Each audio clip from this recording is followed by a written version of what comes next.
It was one of the bloodiest crackdowns of our time, and it is being remembered here in Toronto tonight. The Tiananmen Square protests in Beijing ended with the gruesome murders of student demonstrators.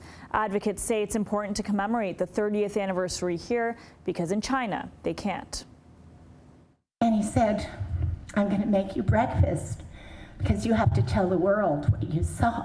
Emotions running high as one journalist recalls what it was like being there that devastating day in Beijing 30 years ago, when students were slaughtered while peacefully calling for democracy, freedom of speech, and freedom of the press. Those memories of those days and all the things we did are very, very clear.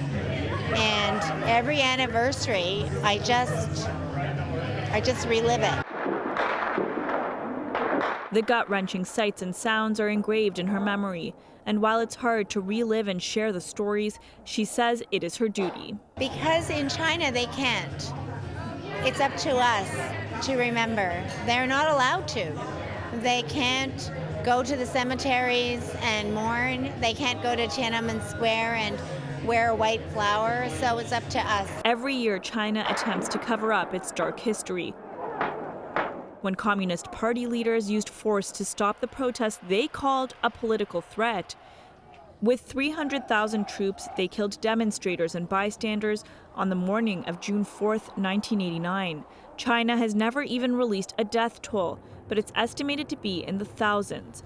Any kind of commemoration is banned in the country, leaders even rolling out a sweeping censorship campaign online every year ahead of the anniversary. Thank you very much.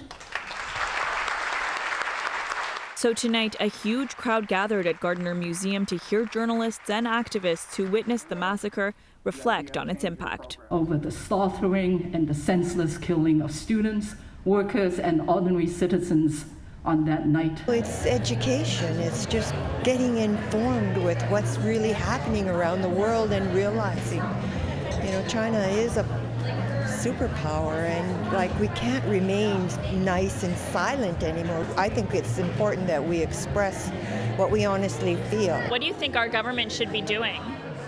I think our government should get a lot tougher. The China of today is really bare knuckles now. And we have to stop pussyfooting around and worrying about whether we're going to offend them. We have to get really tough, and we have to say things. We're not saying things. We need to be much blunter when we're dealing with China.